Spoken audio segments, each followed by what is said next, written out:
উত্তরায় খাল পরিষ্কার অভিযান চালাচ্ছে বিএনপি নেতাকর্মীরা। সেখানে আছেন সহকর্মী ফররুখ বাবু। বাবু, মাসব্যাপী খাল পরিষ্কার অভিযান কতটুকু এগিয়েছে এবং কি বলছে অংশ নেওয়া বিএনপি নেতাকর্মীরা, আমাদের বিস্তারিত জানাবেন। বুবলি, আপনি জানেন যে বিএনপির যে ৪৭তম প্রতিষ্ঠা বার্ষিকী ছিল, সেই প্রতিষ্ঠা বার্ষিকীতে একটি সিদ্ধান্ত আসে যে বিএনপির নেতাকর্মীরা তারা হচ্ছে যে প্রতিটা ঘরে ঘরে যে তাদের মানুষের বার্তা পৌঁছানো ৩১ দফার, এবং সেই সাথে তারা এলাকার যে সামাজিক কার্যক্রম রয়েছে সেই সামাজিক কার্যক্রমের অংশ হিসেবে তারা মূলত বিভিন্ন ধরনের কর্মসূচি পালন করছে। সেই কর্মসূচির ধারাবাহিক কর্মসূচি হিসেবে আসলে গত ৩০ দিন ধরে, প্রায় ১ মাস ধরে এখানে উত্তরাতে যে লেক রয়েছে, ৩ কিলোমিটার লেক রয়েছে উত্তরা ১২ নম্বর সেক্টর থেকে ১৫ নম্বর সেক্টর পর্যন্ত, সেই ৩ কিলোমিটার লেকের যে এই লেকগুলোতে যে কচুরিপানা থেকে শুরু করে এখানে আশপাশের যে বসতির মানুষজন তারা বিভিন্ন ধরনের ময়লা আবর্জনা ফেলেছে, সেই ময়লা আবর্জনা পরিষ্কার করার কর্মসূচি পালন করে আসছে বিএনপি নেতাকর্মীরা, এবং তারা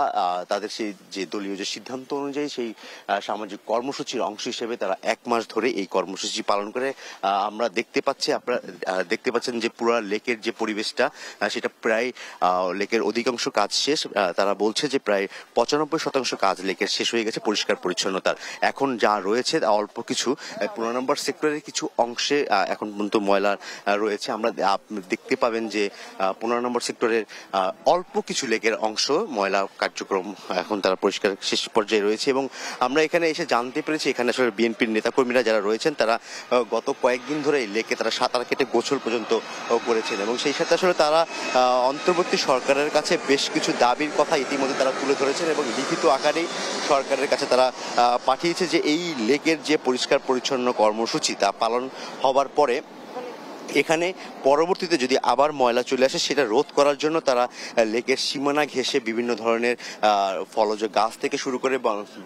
গাছগুলো লাগানোর পরিকল্পনা রয়েছে, এবং সেই সাথে এখানে মানুষ যাতে হাঁটতে পারে এবং বসতে পারে সেই বিষয়ে তারা চিন্তা করছেন এবং ব্যবস্থা গ্রহণে তারা সরকারের কাছে অনুমতি চেয়েছে, এবং তারা সেই অনুমতি শুধু চায়নি, লিখিতভাবেই তারা সরকারের কাছে অনুমতি চেয়েছেন, এবং সেই সাথে আসলে তারা সিটি কর্পোরেশনের যে বিভিন্ন কার্যক্রম রয়েছে সেই কার্যক্রমে তারা অসন্তুষ্ট পালন করেছে, কারণ এই ময়লাটা সরিয়ে নেওয়ার একটা বিষয় থাকে। এই ময়লাটা তারা লেক থেকে তুলে ফেলছে এবং এখান থেকে তারা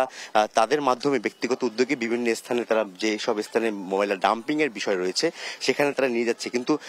এলাকার বাইরে থেকে যে এলাকার যে ডাম্পিং স্টেশনের ভিতরে যে ময়লা রয়েছে সেখান থেকে সিটি কর্পোরেশন যথাসময়ে ময়লা সরাচ্ছে না। সেই বিষয় নিয়ে সিটি কর্পোরেশন উত্তর সিটি কর্পোরেশনের সাথে তারা কথা বলেছে, কিন্তু উত্তর সিটি কর্পোরেশন সে সাড়া পাচ্ছে না। সেই সাথে আসলে পরিচ্ছন্ন যারা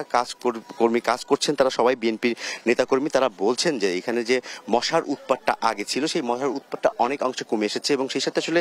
বেশ কিছু এই এলাকাতে এখনো নর্দমার বিভিন্ন স্পট রয়েছে, সেখানে মশার ওষুধ ব্যবহার না করার কারণে আসলে এলাকাবাসী সেই কষ্টের কথা তারা বারবার আমাদেরকে জানিয়েছেন। এবং